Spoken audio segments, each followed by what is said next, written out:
Bueno, quería contarle un poco cómo es la historia mía en la odontología. Yo termino los estudios en el año 2004, empiezo a hacer urgencias en un consultorio odontológico. Posteriormente me especializo en endodoncia y en implantes. Y hoy estaba pensando que había encarado la enfermedad de caries en sus estadios finales. Estaba tratando el problema en su fase más avanzada. Es como querer solucionar un problema de parejas cuando uno está firmando la sentencia de divorcio. Entonces llegamos en el peor de los momentos. Este es el laboratorio Briggs. A mí me gusta definirlo como un laboratorio de inteligencias múltiples. A diferencia de otros laboratorios que yo conocí, está creado en base a necesidades nuestras, de los odontólogos. Y créanme que nos tienen muchísima paciencia y respeto, y es muy bueno trabajar de esta forma. Y hoy le vamos a plantear un nuevo concepto en odontología. A nosotros los odontólogos nos gustan las palabras nuevas, innovación. Y esto es la sencillología, que es la ciencia de hacer las cosas sencillas y concisas, ¿no? Y los quiero invitar a hacer un viaje, primero por el engranaje mental de nosotros, los odontólogos, una raza bastante particular, y luego un viaje por el consultorio, la bibliografía que se va a encargar Andrea Kaplan de hablar sobre los estudios de una forma muchísimo más didáctica que la mía. Y nos vamos a entrometer primero en cómo piensa un odontólogo, cómo pensamos, qué necesidades tenemos. Y este estudio surge a partir de un focus group que hicimos con una psicóloga y me llamó muchísimo la atención porque me di cuenta que pensábamos de manera muy similar. Tenemos ideas muy parecidas todos. ¿Les resulta conocida estas caritas con la boca apretada en los consultorios? Cosa de todos los días. Y la primera pregunta es ¿por qué los pacientes nos temen, no? Nos hacemos. Es difícil trabajar con gente que está asustada. Otros conceptos como eternización los vemos todos los días en nuestras consultas. Pacientes con las manos sudadas, con lipotimias, temblorosos, con miedo. Son todas situaciones. Y yo a veces me preguntaba por qué en las peluquerías no existen las lipotimias, no existen los desmayos. Y esta es una imagen que circula en Facebook, que me pareció buenísima traerla, es de la doctora Rittner de Zárate, que describe un desfasaje que estamos teniendo en lo que nosotros percibimos que damos como profesionales y lo que reciben nuestros pacientes. Miren la turbina, una pieza de mano. Nos pensamos que es una pieza para hacer una caligrafía casi artística y el paciente la percibe como un taladro. La hicimos más finita, le pusimos colores, le pusimos luces y el paciente la sigue percibiendo como un taladro. El concepto de empatía es muy fácil. Nuestros abuelos definían la empatía como la capacidad de ponerse en los zapatos o en la piel del otro. Es un concepto muy fácil de describir, pero muy difícil de llevarlo a la práctica y cuando uno está acostumbrado a tratar todos los días con pacientes hay veces que nos automatizamos y la dejamos un poco de lado. Vamos a hablar de empatía de los pacientes odontopediátricos. Cuando yo era pequeño, las piezas de mi casa me parecían gigantes, me parecían monumentales. Después crecí un poco y vi que esas piezas no eran tan grandes en realidad. ¿Qué pasaba? Los estímulos que me rodeaban a mí, en ese momento de mi vida, eran muchísimo más amplios a los que yo estaba recibiendo una vez que había crecido. Entonces, imaginemos por un rato cómo repercuten las vibraciones, las punciones, las presiones en las cabecitas y en los cuerpos de nuestros pacientes pediátricos. No es nada, aguanta un segundito, 3 segundos nada más. Fíjense el pinchacito, no es un pinchazo, es un pinchacito. Estamos minimizando el dolor. ¿Qué pasa si minimizamos el dolor del otro? La empatía deja de existir, la empatía no existe. Y estamos trabajando con personas, con pacientes, con sujetos. Y si perdemos de vista que el paciente que está sentado en nuestro sillón odontológico es una persona, va a pasar a ser un objeto, una cosa. Y si trabajamos con cosas, vamos a ser mecánicos. Y si trabajamos con mecánicos, la ciencia que queremos tanto, que es la mejor profesión que elegimos del mundo para trabajar, va a pasar a ser una tecnicatura. Y no queremos que pase.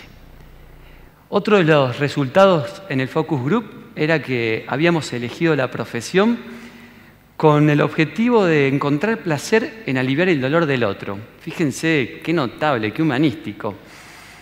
Y a pesar de esto, los pacientes nos llaman los torturadores, los sacamuelas y un montón de otros calificativos que no vienen al caso. Después pensamos cuáles son las prioridades de los pacientes. ¿Es la salud bucal? Muchas veces son las burbujas, los celulares, los autos. Y los Las prioridades nuestras, las de los odontólogos, las burbujas, pero también hay veces que no, priorizamos la salud bucal y si hoy vinimos a buscar una alternativa es porque estamos priorizando la salud de nuestros pacientes. Otra de las preguntas que teníamos era ¿por qué la tecnología en otras áreas se viralizaba, se masificaba de forma tan rápida? ¿Por qué el celular, la computadora llegaba tan rápido y nosotros seguimos trabajando con instrumentos muy parecidos los últimos 20 o 30 años de nuestra carrera? ¿Cómo nos repercute a nosotros los odontólogos trabajar con el dolor del otro? Trabajamos con gente con miedo, apurada, ansiosa y temerosa. Es difícil. Sabemos que el paciente trae un dolor físico, pero también tiene una mochila de un sufrimiento emocional cuando llega a nuestra consulta. Y la pregunta es, ¿estamos preparados para tratar este dolor emocional? ¿Recibimos algún tipo de formación en el grado? Seguimos con las preguntas, parece un examen. ¿Cómo articulamos la investigación en odontología, los avances tecnológicos, la docencia, el servicio, los sistemas de salud? Y me quiero parar aquí porque en este sentido, cuando hablamos de articulación, y me acordaba de la imagen que tenía Enrique del elefante, que parecía una cosa totalmente distinta y articulada era otra realidad. ¿Cómo hacemos para que todos estos factores tengan llegada a nuestros pacientes?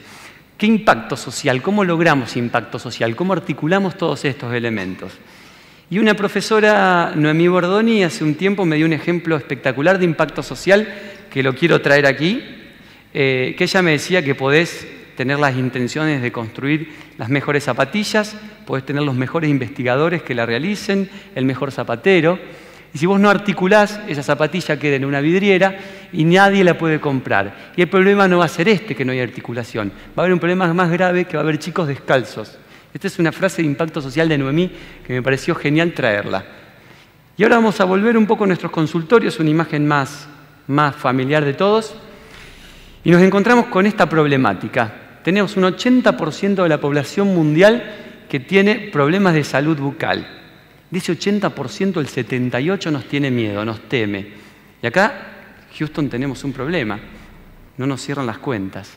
Entonces surgen alternativas para un tratamiento traumático con nula o mínima utilización de rotatorios y anestésicos en odontología.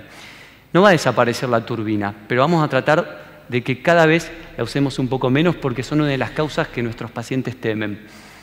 Antecedentes históricos de los removedores químicos de dentina cariada.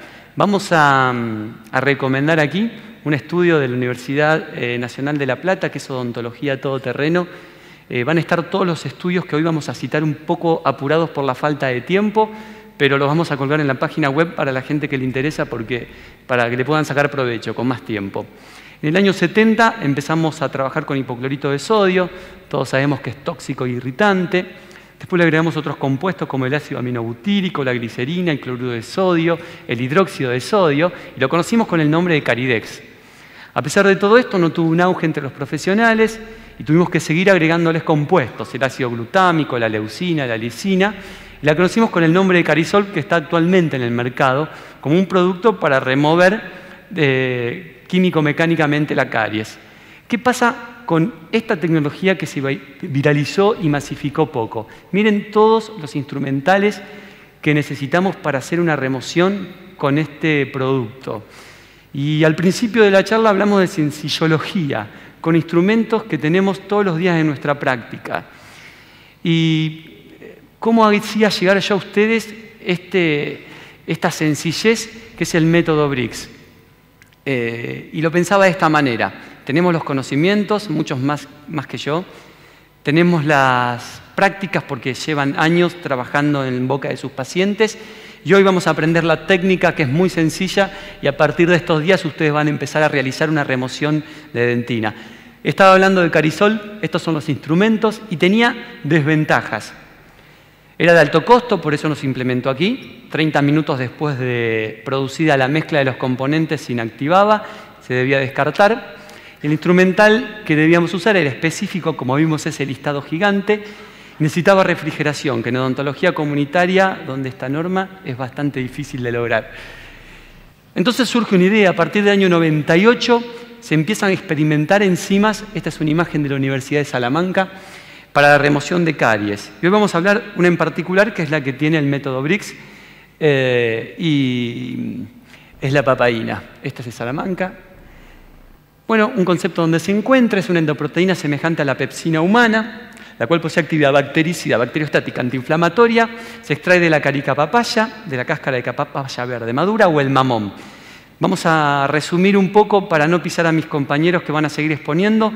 Se encuentra en los países tropicales. En Argentina la tenemos en Salta, Formosa, Tucumán.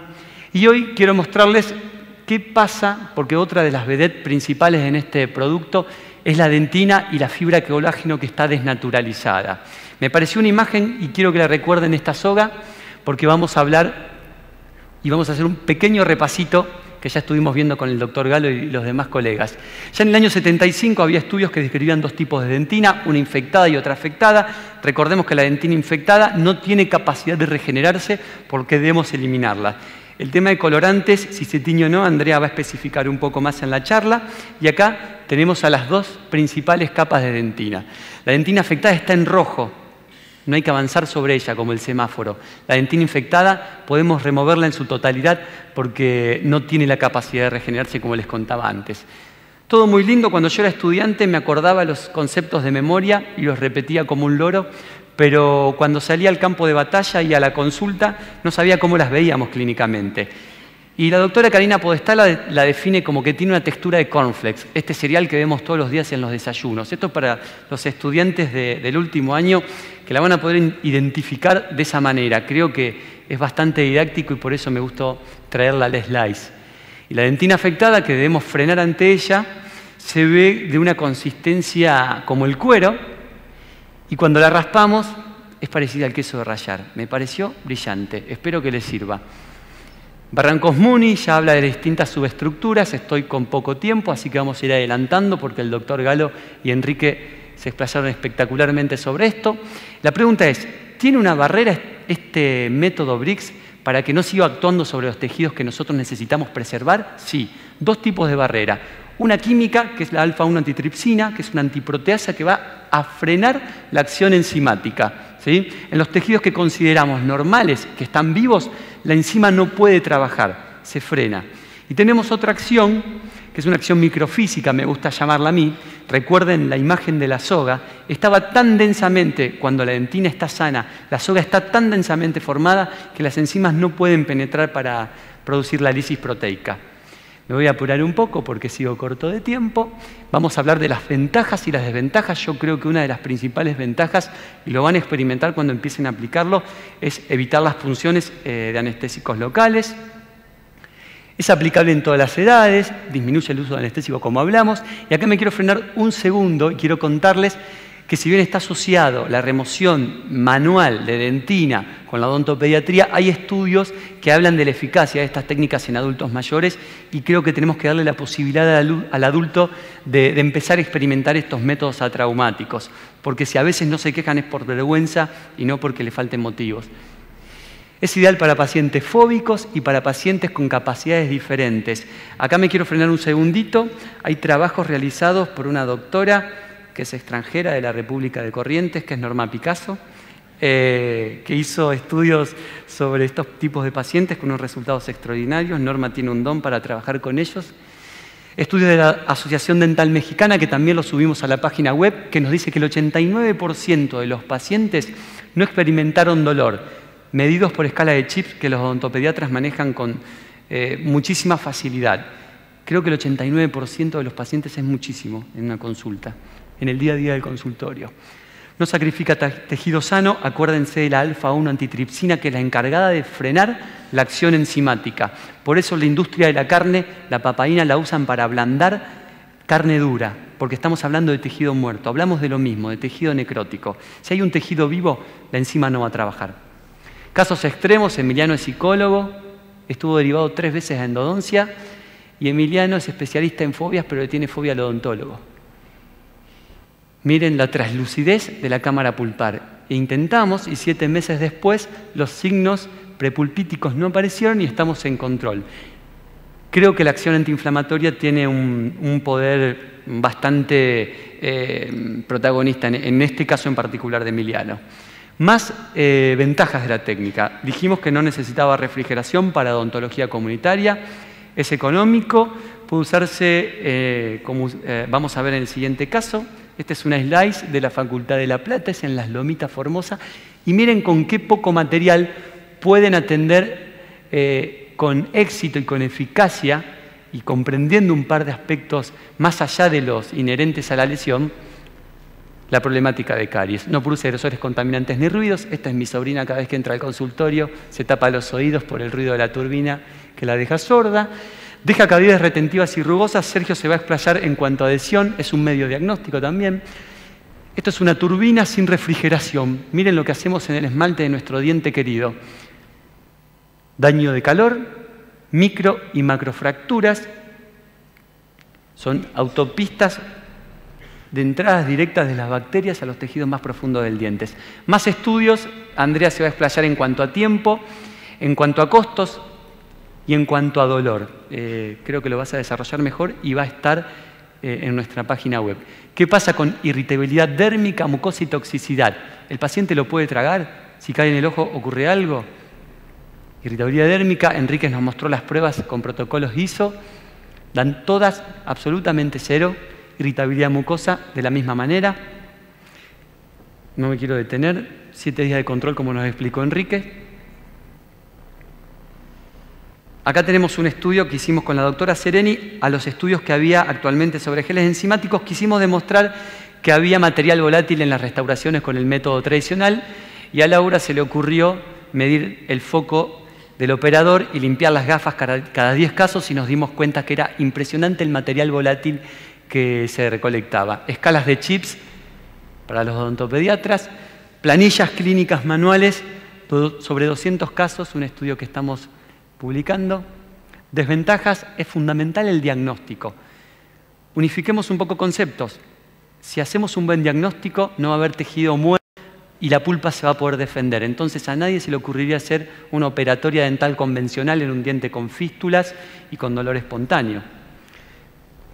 Vamos a ver el instrumental básico. Recuerden el que usaba Caridex. Lo tenemos todos en nuestro consultorio. Exploradores, una cucharita, un espejo, muy sencillo. Casos extremos, derivados todos de endodoncias, tratados con la técnica enzimática. Miren la diapositiva de arriba. Eso es producto de la proteólisis que estuvimos hablando hasta recién. Esta paciente es María, que estuvo un año tratada por error con quimioterapia. Piensen las ganas que tenía María de pasar un tratamiento odontológico traumático. Entonces le propusimos esto y lo aceptó, y pudimos realizar sus restauraciones. Un poco más de casos que a Sergio le salen mucho más lindos que a mí, así que los va a mostrar. Los materiales que necesitamos, para ser concisos, irnos ya en un rato después de la charla de Andrea a la demostración clínica.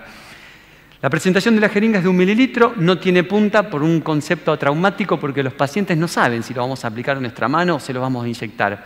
¿Cuánto rinde cada jeringa? Aproximadamente 13 a 15 casos. Como medida, recomendamos un equivalente a medio grano de arroz por cavidad, dependiendo del tamaño cavitario, obviamente. Y ahí tenemos las 13 aplicaciones con distintos tipos de cavidades supuestas. Seguimos con instrumental, con materiales. Las contraindicaciones, dijimos que el diagnóstico es fundamental para justificar toda la teoría que dijimos. Van a tener los folletos con los prospectos, no quiero detenerme. Esta es una secuencia clínica más ampliada, vamos a mostrarla resumida. Tienen toda la folletería a disposición ahora cuando salgan. Vamos a hacer una profilaxis de la cavidad, aislamos con rollos de algodón. Esta es la ventaja porque la enzima no se ve afectada por el medio hostil bucal. Aplicamos Brix 3000 Plus y acá me detengo porque tenemos que hacer movimientos pendulares y sin presión. Si no, estamos haciendo una PRAT convencional y no tiene sentido toda esta movida. Otra opción para pacientes inquietos o que no pueden tener la boca abierta mucho tiempo es realizar con silicona un tassel de topicación. Mezclamos la silicona, hacemos una pseudoimpresión, como ven ahí, la boca de Vanessa. Y eso nos va a servir de topicación para que el paciente mantenga su boca cerrada mientras la enzima actúa, y un suctor obviamente para que no disuelva tanto el principio activo. Para nosotros los profesionales tiene beneficios, hablamos de aerosoles contaminantes.